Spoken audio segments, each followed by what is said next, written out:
À partir d'aujourd'hui, on est le premier dimanche du mois de septembre. Vos anciens vont commencer à une série d'enseignements, une série d'études sur le livre des Actes des Apôtres. Et nous allons aller comme ça. Ce n'est pas certain qu'on va se rendre jusqu'à la fin, mais on verra au fur et à mesure qu'on avance. Mais c'est un livre extraordinaire, laissez-moi vous dire, un livre missionnaire. Et je n'ai pas la petite manette pour avancer, je m'excuse. Alors, Alexandre, ou bien Lise, OK. Est-ce qu'il y en a qui ont déjà lu, oui, le livre Les Actes des Apôtres? Levez la main. OK, ben c'est pas mal tout le monde. Merci beaucoup. Est-ce que vous avez aimé ça? Oui. J'espère. Donc, Actes des Apôtres.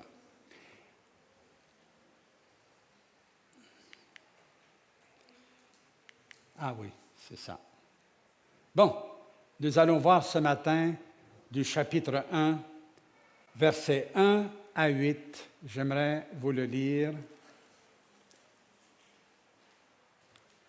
Théophile,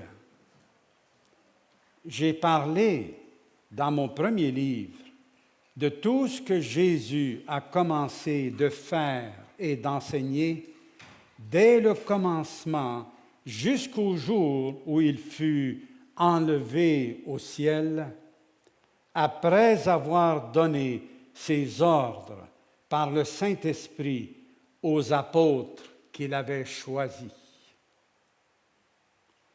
Après qu'il eut souffert, il leur apparut vivant et leur en donna plusieurs preuves, se montrant à eux pendant 40 jours et parlant des choses qui concernent le royaume de Dieu.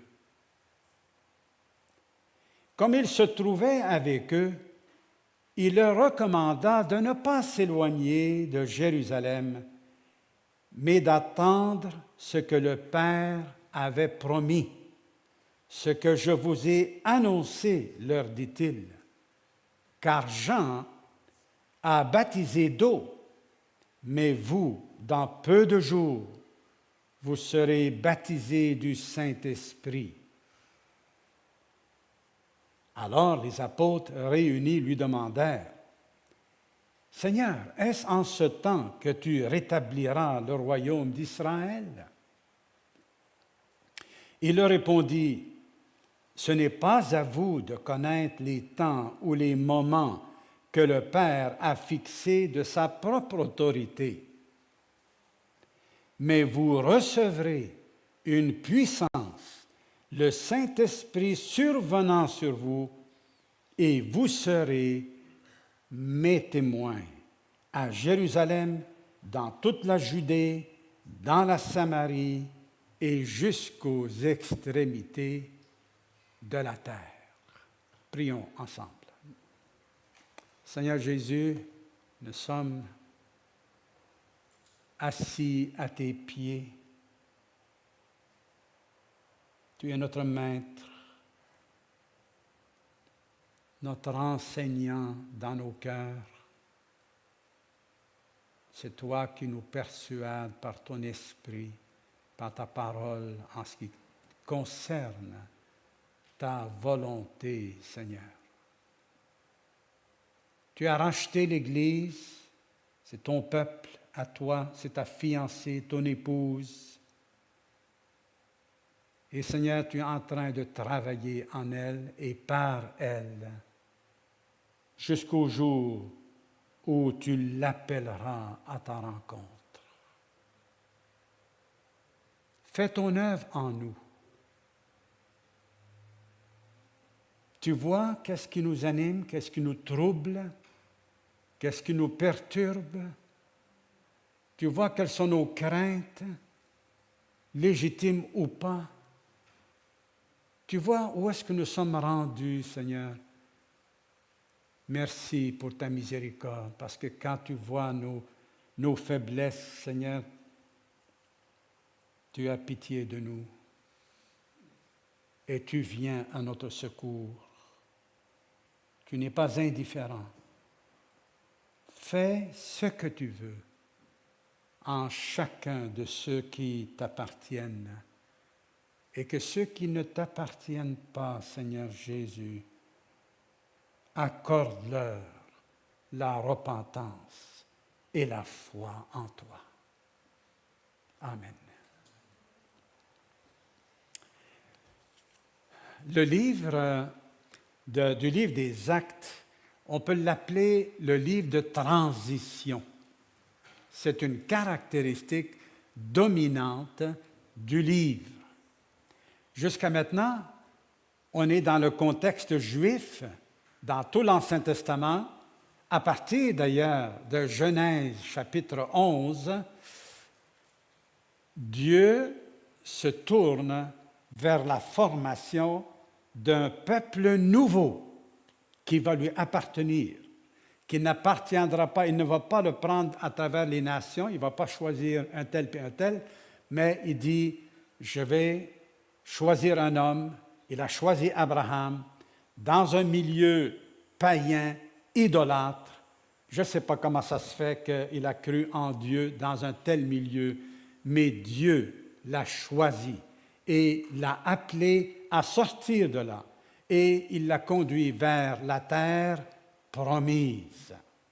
À partir de là, Dieu se concentre sur ce peuple d'Israël, le peuple juif, et on est dans ce contexte-là tout l'Ancien Testament. Vous êtes d'accord? Et pendant 1500 ans, on est dans le contexte juif exclusivement, et le rapport entre Dieu et les nations est relatif avec le rapport qu'il a avec son propre peuple, et chacun se situe toujours en rapport avec le peuple de Dieu qui était Israël.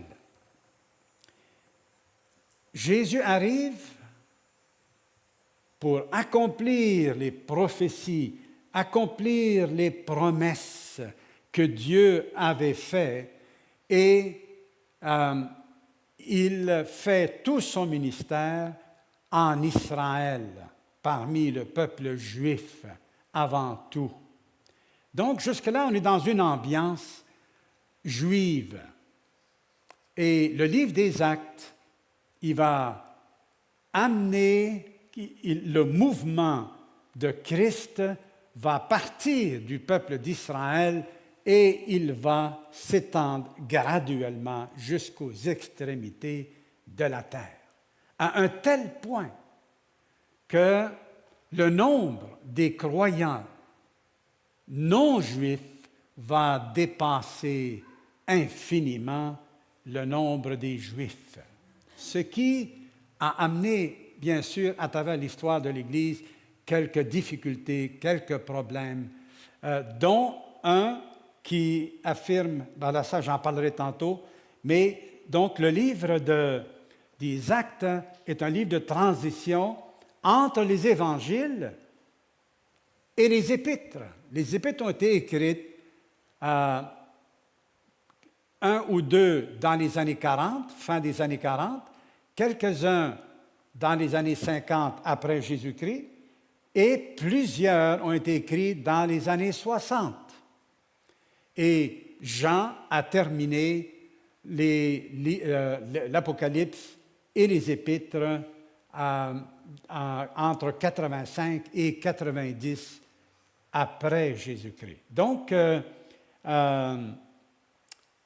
si on n'avait pas le livre des Actes, il manquerait un grand trou là. Okay? Comment du premier coup, Jésus ordonne aux disciples d'aller prêcher la bonne nouvelle du pardon dans le monde entier. Et là, tout d'un coup, on arrive avec les épîtres, les églises sont déjà établies, il n'y a pas de transition. Comment ça s'est fait? Comment les apôtres ont compris la mission que Jésus leur a donnée? Comment ils l'ont exécutée? On ne saurait rien de ça.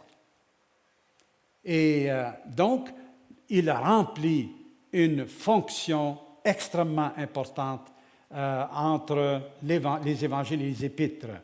Donc, il part de la loi, puisque le contexte est juif, de la pratique de la loi, et graduellement, il s'en va vers l'étalement, vers la grâce. Maintenant, Dieu fait grâce et nous vivons par la grâce de Dieu au moyen de la foi. On part du désespoir parce qu'il n'y avait pas la vie éternelle. La pratique de la loi a juste amené la condamnation sur tous ceux qui étaient sous la loi. Dieu a déclaré coupables tous ceux qui étaient sous la loi. Donc, tous les Juifs sont déclarés coupables, mais les païens aussi, selon leur propre religion, selon leurs propres règles de vie, Dieu les déclare coupables. Vous avez les Juifs, Dieu les déclare coupables, et les autres, le reste des nations, Dieu les déclare coupables. Et Paul termine en disant, « Eh bien, tous ont péché et sont privés de la gloire de Dieu. » Il n'y a pas de juste, pas même un seul, ni du côté des Juifs, ni des non-Juifs. Ils sont sur le même pied au niveau du jugement, au niveau de la condamnation. Alors, Jésus vient pour apporter l'espoir de la vie éternelle, la mort, le règne de la mort ne sera pas pour toujours, mais le Seigneur vient donner l'espoir de la vie sur la mort. Il a affronté la mort seul, il l'a vaincu par sa résurrection, et le Seigneur maintenant il dit, « Ayez foi en moi. » Arrêtez de pratiquer vos religions, arrêtez de suivre vos propres voies.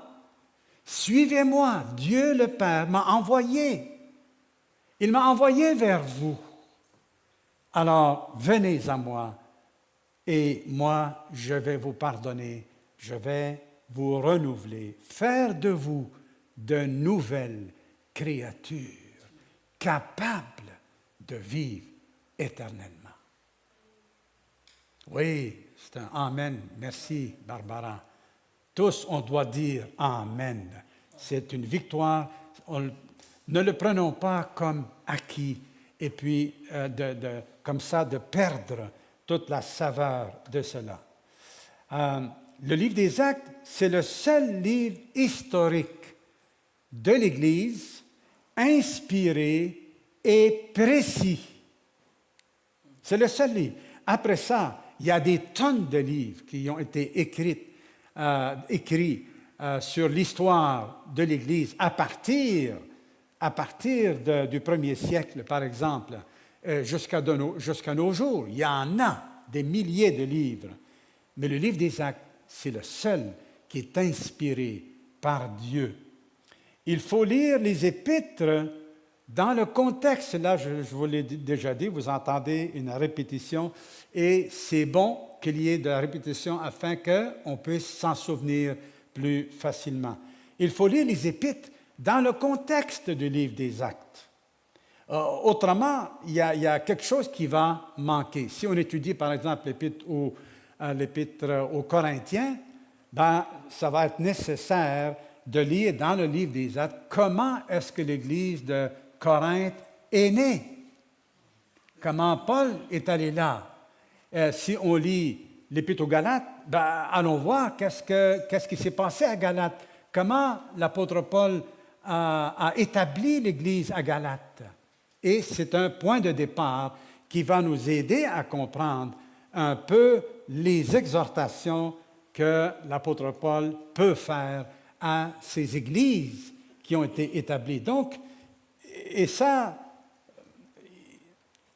et en même temps, écoute, si on perd de vue le livre des Actes, ça va faire on va se concentrer sur nous-mêmes, sur l'Église. Ça va arrêter là. On va oublier la mission que Christ a donnée et on va juste se centrer sur notre qualité de vie, sur notre petit bonheur et on ne sera pas stimulé à prêcher, à étendre le royaume de Dieu. Or, le livre des Actes est un livre, une démonstration des enseignements de Jésus qu'il a donnés dans les évangiles et une démonstration de comment mettre en pratique les enseignements des apôtres qui sont donnés dans les épîtres. On les pratique là dans le livre des Actes d'une façon concrète. Par exemple, Jésus dit aux croyants, aimez-vous les uns les autres. N'est-ce pas? Aimez-vous les uns les autres. Est-ce qu'il y a une démonstration où l'Église a fait ça? Oui ou non? Dans quel chapitre? Acte 2, 42 et suivant, et Acte 4, il n'était qu'un cœur et qu'une âme. Moi, ces deux paroles-là, vraiment, viennent me chercher profondément. Frères et sœurs, sommes-nous un cœur et une âme? L'unité des croyants, c'est ça qu'elle doit produire, et ne pas juste une unité fonctionnelle, une unité d'intérêt, parce qu'on a des intérêts communs et tout ça là. C'est plus fort que ça. Aimez-vous. Il dit, nous avons connu l'amour en ce qu'il a donné sa vie pour nous. Nous aussi, on doit donner notre vie pour les frères. 1 Jean 3, 16. L'amour démontré ici, là, dans l'expérience de l'Église de Jérusalem dès le départ. On en parlera davantage, je rendu là, mais je vous donne juste un peu le goût. Okay? On a par exemple, ça ressemble à quoi être rempli du Saint-Esprit? On est exhorté par Paul dans Éphésiens chapitre 4, il dit « Soyez remplis du Saint-Esprit ». Ça ressemble à quoi? Qu'est-ce que ça fait, quelqu'un qui est rempli du Saint-Esprit? On n'a pas besoin d'imaginer. Allons voir dans le livre des Actes. Toute l'Église, à plusieurs reprises, les apôtres et tout ça, sont remplis de l'Esprit de Dieu. Ben voilà, on en a une démonstration à quoi ça ressemble. Une Église remplie de l'Esprit de Dieu. Le matérialisme est brisé. La recherche de la gloire personnelle est brisée. Les avantages qu'on a dans la société, le bien vu, ça ne passe pas dans le royaume de Dieu. Vous êtes d'accord? Ça ne passe pas.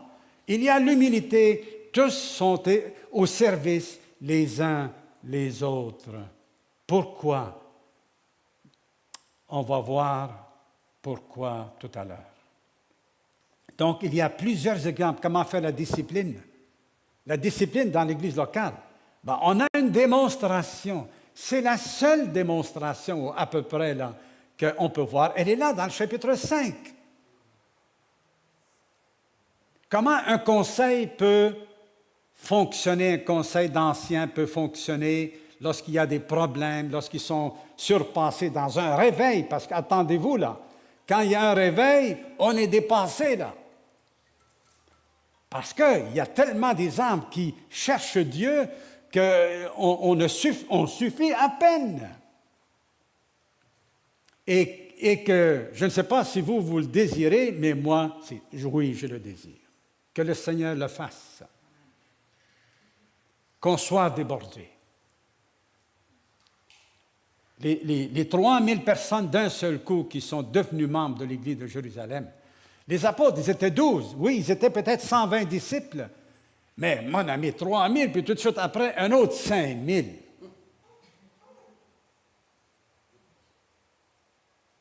Ils ont été débordés ou ils ne l'ont pas été? Mais pourtant, ils ont trouvé la façon. On s'en fiche comment on va... je dis pas ça comme ça, là, mais... Non. Ce que je veux dire, aussi bien avant que des fois, je m'emporte dans mes élans. Mais non, il faut se préparer. Et on est en train de se préparer. Vrai? Hein? On est en train d'apprendre à prendre soin des nouveaux croyants. Pourquoi? Parce qu'on s'attend. On s'attend à ce que Dieu envoie des nouvelles, des nouveaux, là. Moi, désolé, mais je m'attends à ça. Je lui demande. Je ne sais pas qu'est-ce qu'il va faire. Je ne sais pas qu'est-ce qui nous attend cet automne, mais il y a quelque chose en moi qui dit, attends-toi. Dieu est vivant. Il est à l'œuvre, il n'est pas en train d'attendre après nous. Il est déjà à l'œuvre. Et parce qu'il est déjà à l'œuvre, nous le sommes aussi. Jésus a dit, mon Père agit jusqu'à maintenant, alors moi aussi j'agis. Il n'y a pas de paresse dans le royaume de Dieu. Il n'y a pas de paresse, de oisiveté dans les disciples du Seigneur Jésus, engagés à l'aimer, à le suivre de tout leur cœur. Alors, donc, si nous voulons savoir comment un réveil se fait, ou à quoi ça ressemble un réveil, vous l'avez là, lisez le livre des Actes. Lisez le livre des Actes. Écoutez, ça va être suffisant, j'ose le dire. J'ose le dire, il y a tout là. Il y a tout. Il ne manque rien.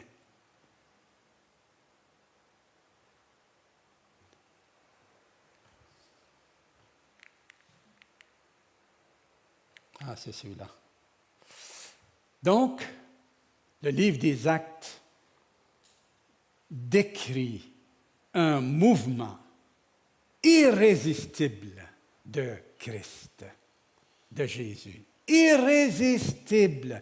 Qui a résisté à la progression de l'Évangile dans le livre des Actes? Qui a résisté? Qui l'a tué, cet élan-là?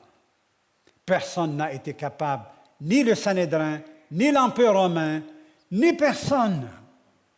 Et le Seigneur a déployé sa puissance. Il a envoyé son esprit. Il a envoyé ses apôtres, ses disciples. Et ils ont rempli le monde. Et ça fait 2000 ans que ça dure. Et oui, il y a eu toutes sortes d'abus, mais le Seigneur Jésus a gardé le focus sur son propre œuvre. À lui, lui saura nettoyer son Église de tous les excès qui ont été commis en son nom. Alors, il saura comment le faire. Et je lui laisse ça, parce que nous, on n'est pas capable de faire ça. Le Seigneur a dit de nous occuper de ceux qui sont à l'intérieur. Il dit, le monde, Dieu les juge. L'Église, elle sera jugée, elle aussi. Mais notre frère nous a parlé la semaine passée des jugements des croyants. Mais ce jugement-là a comme objectif la distribution des récompenses. Le contexte, c'est ça. Alors, on ne parle pas de la même chose, mais les excès qui ont eu lieu et qui ont toujours lieu, au nom de Jésus, il y a beaucoup d'églises qui portent le nom d'église, mais qui ont perdu les caractéristiques, leur raison d'être. Ça a commencé déjà dans le 1er siècle. Ce n'est pas juste aujourd'hui. Dès le 1er siècle, il y avait déjà 5 églises auxquelles Jésus s'adressait dans les églises de l'Apocalypse. Il y en a seulement 2 que le Seigneur ne leur fait pas de reproches, mais à toutes les autres, là, Regardez la sévérité mais c'est une sévérité qui a comme objectif de les amener à la repentance. Ah oui. L'eau vive du rocher. À quoi ça réfère ça? Dans le désert. Dans le désert. Qu'est-ce qui s'est passé dans le désert? Moïse a frappé le rocher. Il l'a frappé. Je pense qu'il a écouté, mais tu as lu mes notes à l'avance, Jay. L'eau vive jaillit du rocher. Le rocher a été frappé dans les évangiles. Et là, dans le livre des Actes, nous allons voir un torrent. Il y avait 2 millions de personnes quand les Juifs étaient dans le désert. Ils avaient soif et ils chialaient. Et finalement, Dieu dit à Moïse, « Mets-toi debout devant le rocher et frappe le rocher. » Il a frappé le rocher. La deuxième fois, il fallait qu'il lui parle. Il ne devait pas le frapper. Il l'a frappé quand même. Le Seigneur l'a réprimandé là-dessus. Mais quand il a frappé, qu'est-ce qui est sorti du rocher? Un petit ruisseau? Un petit ruisseau? Pour que quelques-uns au moins en avant, là, qui sont les plus proches, qu'ils puissent boire. 2 millions de personnes. Au moins, ils sont là pour qu'ils tous puissent boire. Imagine-toi, et c'est gros là, 2 millions de personnes là. On va dans les grands stades de football, etc., là, 40, 50 000 personnes là. C'est quoi à côté de 2 millions de personnes? C'est comme toute l'île de Montréal. Toute l'île de Montréal, elle a à peu près 1 million de personnes. Fait que tu as à peu près 2 millions. Imagine-toi la puissance de ce torrent-là, inépuisable. L'eau, elle devait sortir, mon ami, pas couler petit, sortir en puissance, tel pour rejoindre toute la population et que tous voient leur soif étanchée et continuer à vivre. Et tout ça, l'apôtre Paul dit, ce rocher, Dieu s'identifiait au rocher, je suis le rocher d'Israël. Et Paul dit, ce rocher qui les suivait, c'était Christ. Mon ami, excuse-moi, j'ai envie de lancer ça dans les airs, là, mais là, il ne faut pas. Non, mais quand j'ai lu ça, je me souviens le premier jour, dans mes premiers pas au salut, ça ne m'a jamais quitté. Ce rocher était qui? Ah, c'est faible ça.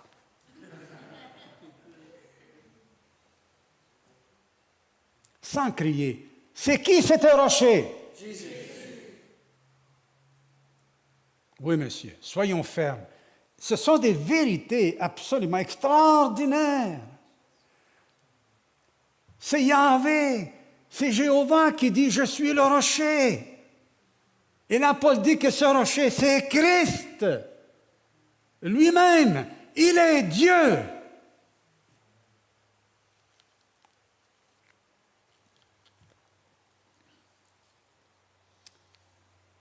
Dans le plan du livre,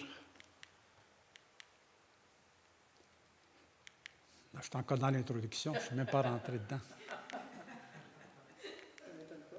Je faisais attention à ça. J'ai dit, Michel, reste dans tes choses. Des fois, j'ai de la misère à vivre avec moi-même. Qu'est-ce que tu veux? Pour le plan du livre, on peut le diviser de différentes façons, mais il y a 2 façons que je trouve excellentes. D'abord, Jésus dit, vous serez mes témoins où? À Jérusalem d'abord, ensuite la Samarie, Judée, Samarie, et troisièmement, jusqu'aux extrémités de la terre. Et le livre des Actes suit exactement cette progression géographique. Jérusalem d'abord, la Judée, la Samarie et les extrémités du monde. De chapitre 1 jusqu'au chapitre 7, on est encore dans le milieu juif, on est encore à Jérusalem.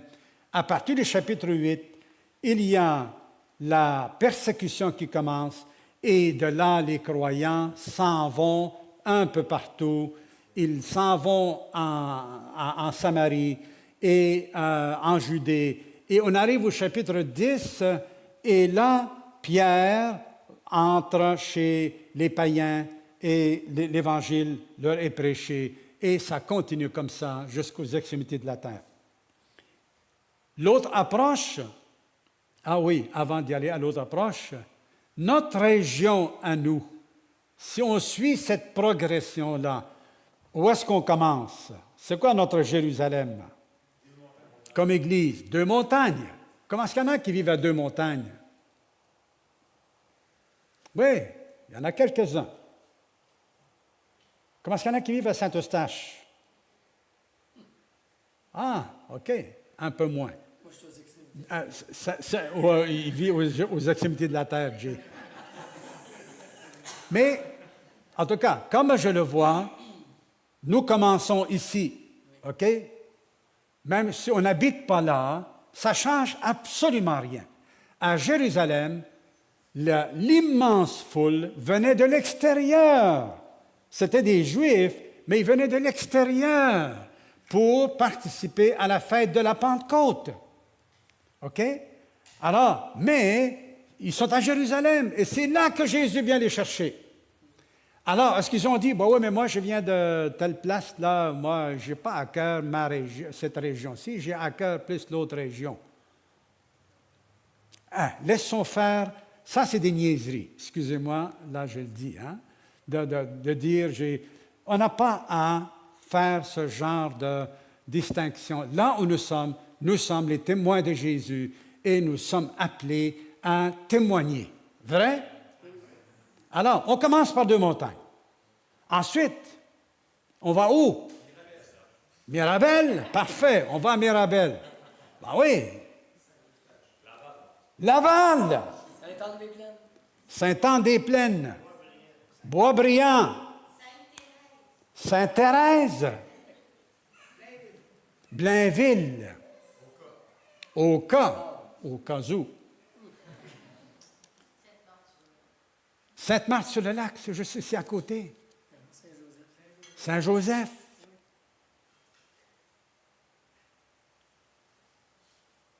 Rien n'est exclu. Est-ce que Dieu peut le faire? Mais il va le faire comment? Par toi, mon frère, par toi, ma sœur. Pense pas qu'il va le faire sans toi. Oublie ça. Le livre des Actes nous démontre d'une façon éclatante et magnifique comment Dieu travaille dans l'invisible pour soutenir ses disciples dans le monde visible. Déjà, dès le chapitre 2, tu as l'Esprit de Dieu qui vient. Il vient d'où? Il vient du royaume de Dieu, il vient du ciel, il vient d'un autre monde. Et après, tu vois, ce sont les anges qui sont envoyés pour soutenir Philippe, par exemple, dire à Philippe, Philippe, il y a un homme qui est à X nombre de kilomètres d'ici, va par là. Alors, il s'en va par là, et là, rendu, il voit un homme assis dans son char, ouais, ou sur son char, et là, il le voit, il ne sait pas quoi faire. Il n'a pas eu le temps de se poser trop de questions parce que l'Esprit de Dieu vient lui chuchoter à l'oreille, avance de ce char, approche-toi de ce char. T'as l'ange que Dieu envoie lui dit, va par là. Il ne sait pas qu'est-ce qui l'attend. Et rendu là, il voit l'homme et l'Esprit lui dit, va, approche-toi. Et qui a prêché l'Évangile à cet homme-là? Est-ce que c'est l'ange qui lui a prêché? Mais non, c'est Philippe. Est-ce que l'ange était capable? Ben oui, Il était capable de le faire. Il ne l'a pas fait. Pourquoi? c'est par Philippe. Pourquoi il ne l'a pas fait? Est-ce que l'Esprit de Dieu était capable de parler directement à cet homme-là? Certainement. Oui ou non? Il était capable. Est-ce qu'il l'a fait? La question, pourquoi? Parce que c'était Philippe qui devait le faire. Pourquoi?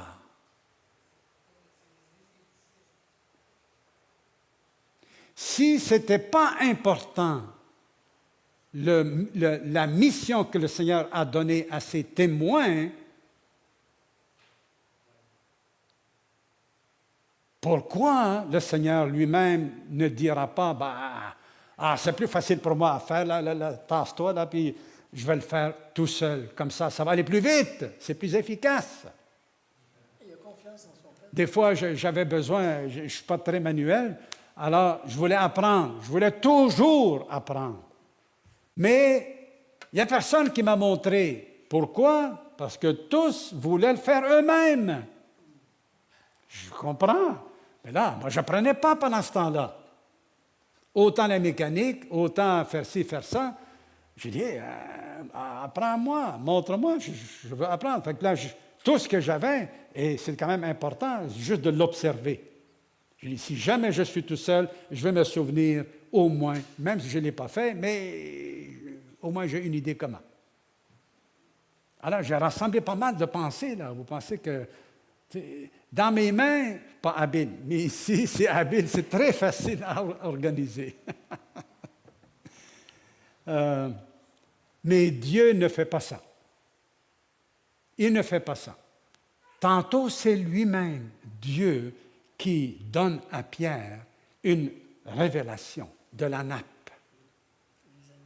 C'est Dieu lui-même qui intervient.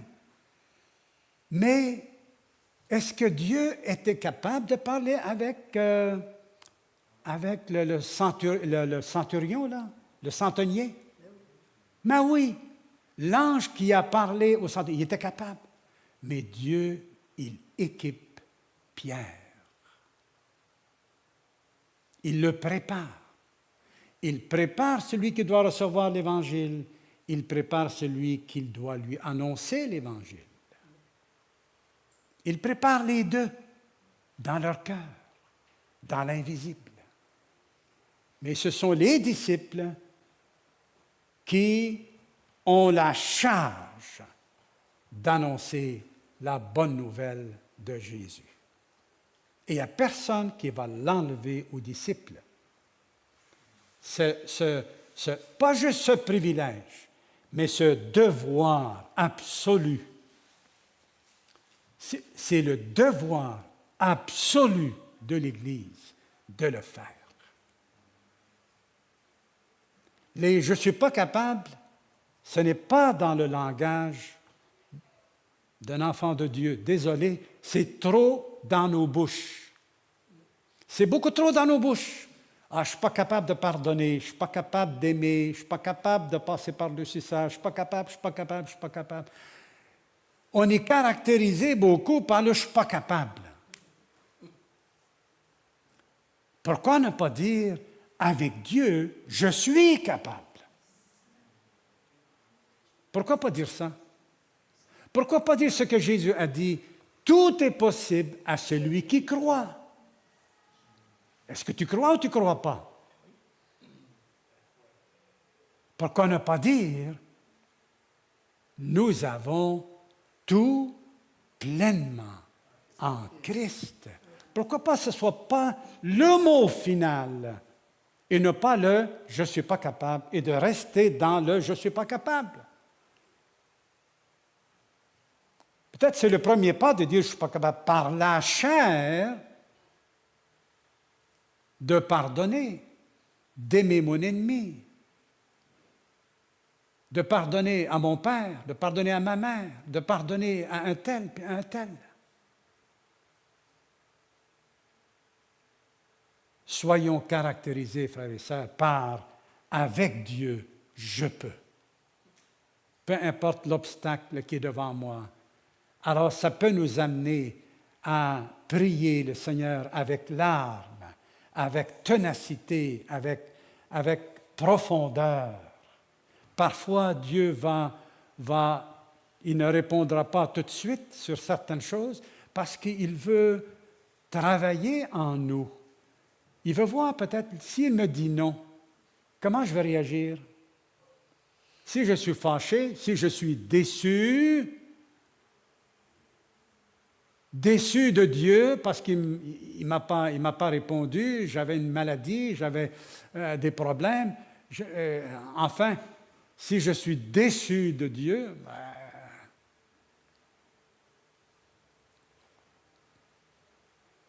qui va m'aider? Alors Dieu, il connaît les motifs qui nous poussent à prier, à demander. Une des prières qu'on doit tout le temps faire, Seigneur, tu connais le motif de mon cœur. Tu connais, j'ai confiance en toi. Je ne veux pas rien te demander que tu n'approuves pas. Donne-moi un cœur docile, soumis, afin que j'accepte ta volonté telle qu'elle est. Telle qu'elle est. Que le Seigneur dise oui ou que le Seigneur dise non. Est-ce qu'il a le droit de dire non? Oui.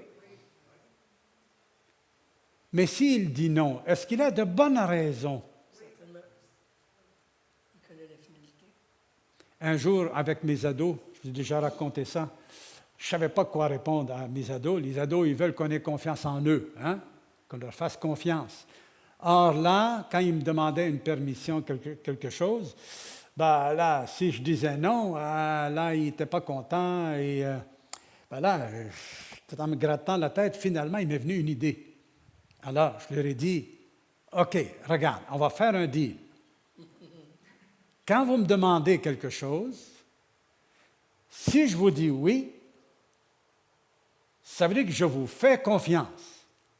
Vous êtes content? Oui. En un mot, oui, c'est ça, c'est normal. Alors, mais ça arrive des fois que je vais dire oui, mais je vais le regretter parce que je vois que vous n'avez pas nécessairement bien fait ça. Mais je vous fais confiance, ça c'est l'idée. Mais quand je dis non,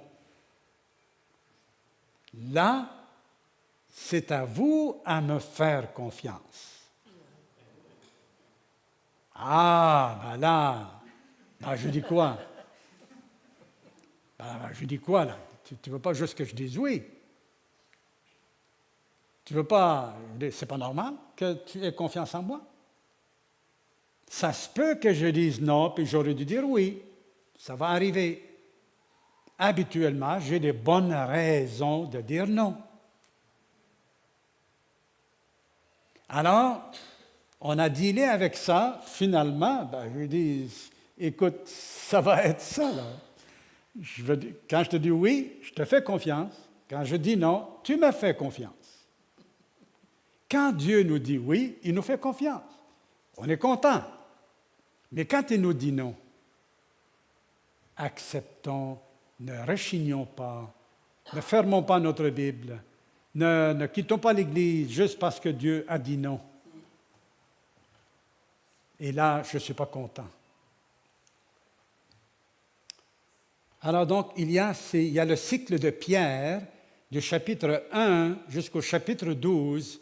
L'emphase est sur Pierre. Pourtant, les apôtres sont égaux, vrai? Ils sont tous égaux en termes de dignité, de titre. Le titre est donné aux apôtres tous ensemble. Est-ce que tous ont la même comment tu as dit ça, Daniel?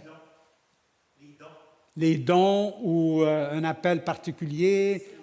Tu sais, il y a bien des apôtres, on ne les voit jamais faire quelque chose. Mais ils sont actifs, c'est sûr.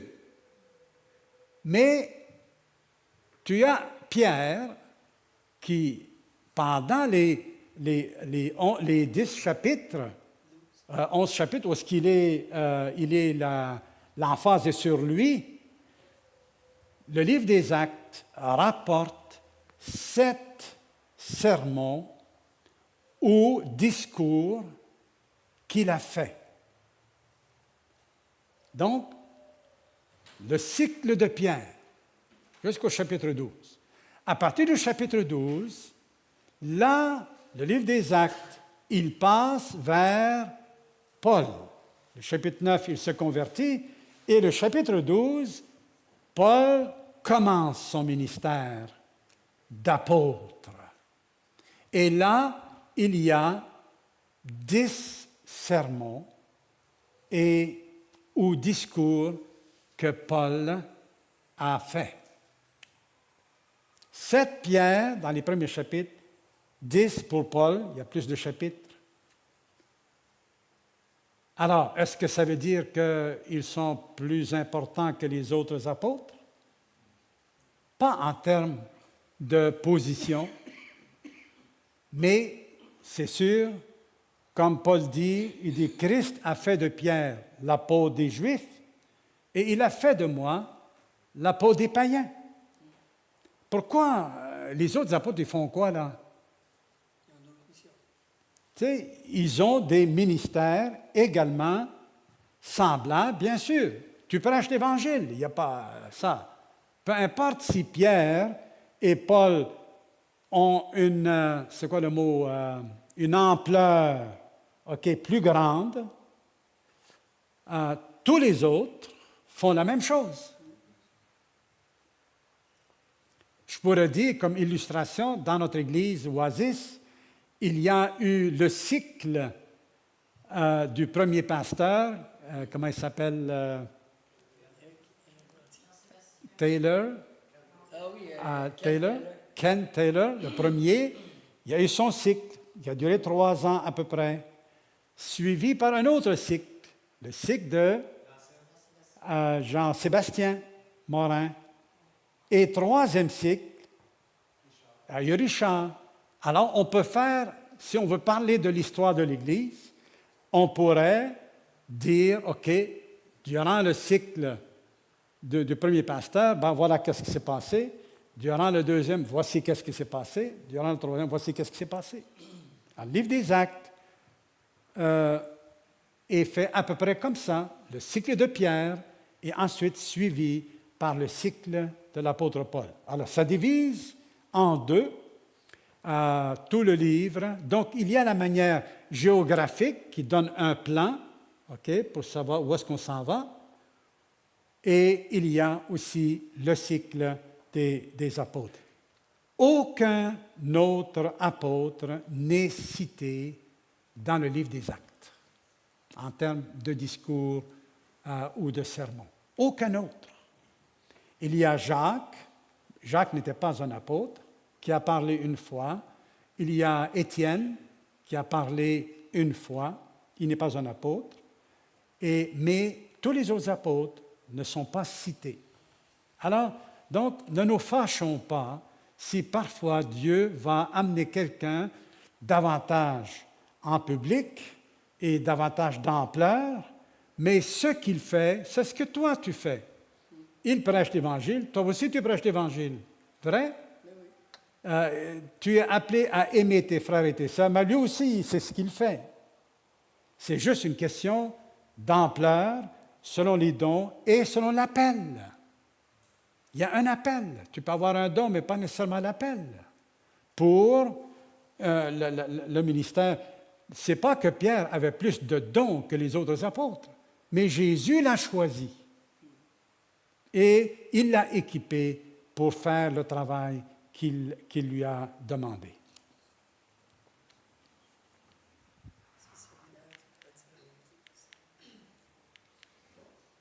Oui, je pense qu'il fallait que je le fasse un peu plus rapidement.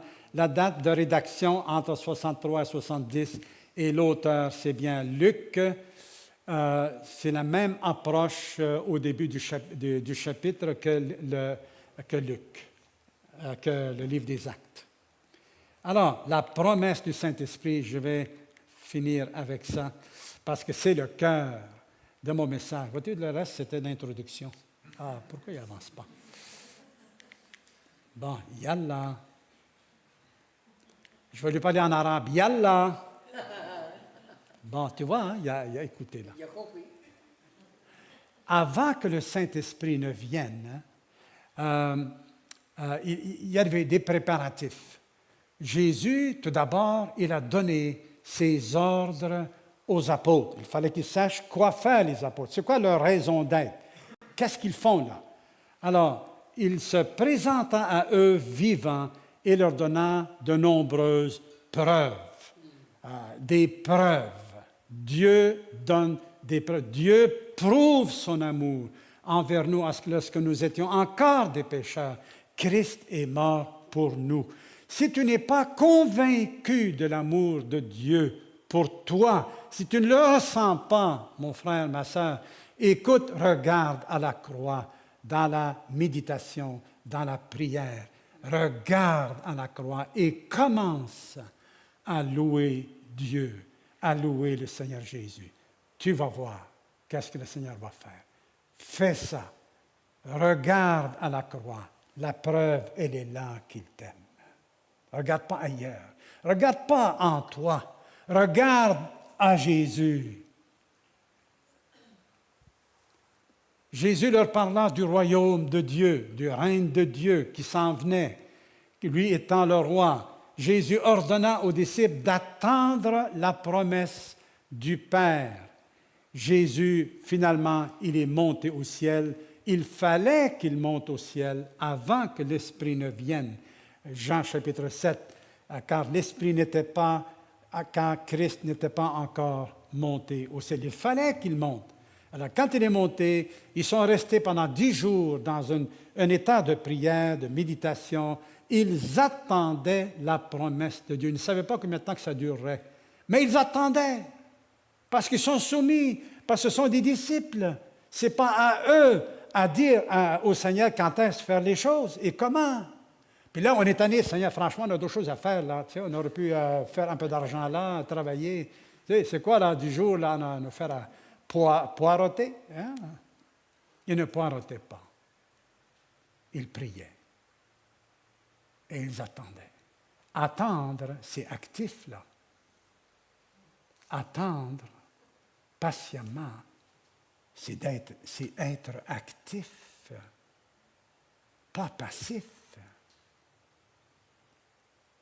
Parce que le Seigneur a dit, je vais vous envoyer le Saint-Esprit. Pour baptiser du Saint-Esprit, il y a eu toute une controverse là-dessus depuis 1 siècle et 20 années, depuis 1905 à peu près, où une femme s'est mise à parler dans de nouvelles langues. Et là, elle a dit que c'était le Saint-Esprit qui lui a donné de parler ce qu'elle a appelé en langue. Et là, beaucoup l'ont cru et ça a été le départ, je résume très, très, très rapidement, ça a été le départ du mouvement pentecôtiste et charismatique dans le monde, des centaines de millions qui sont dans ça. Et on a commencé à dire, il faut que tu recherches ce don-là, le don de parler. Ça va être la preuve que tu es baptisé du Saint-Esprit. Faux.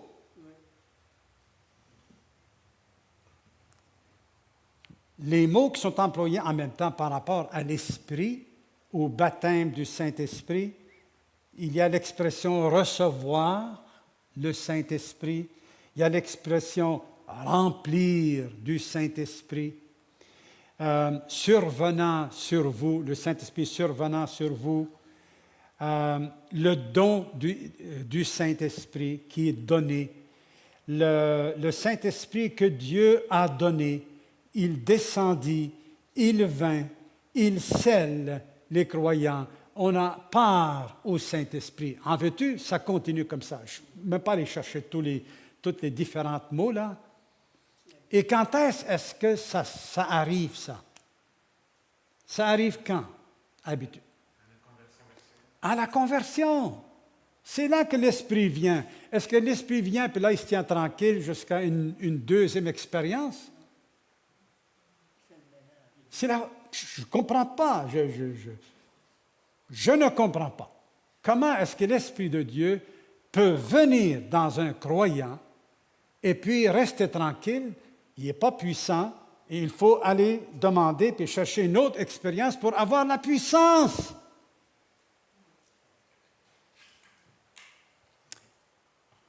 On va parler de tout ça plus en détail dans les prochaines semaines.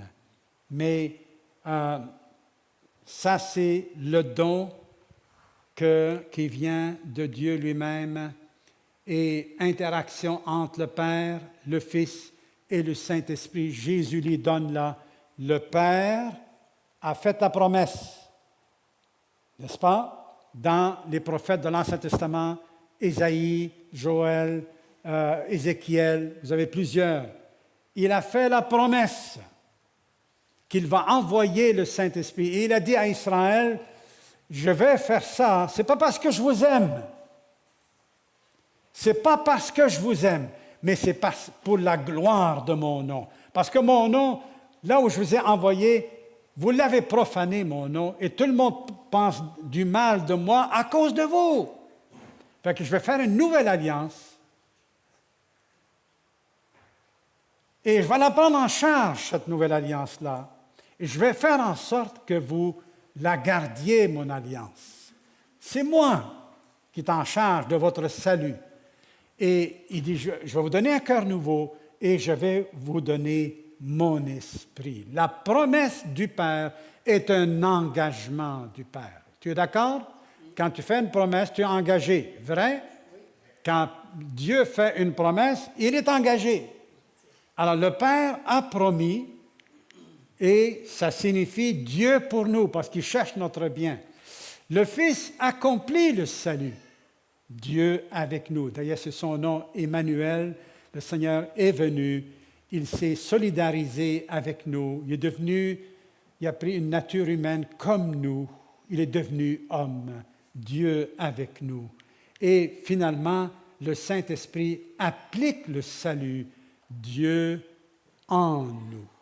Les trois sont en nous. Et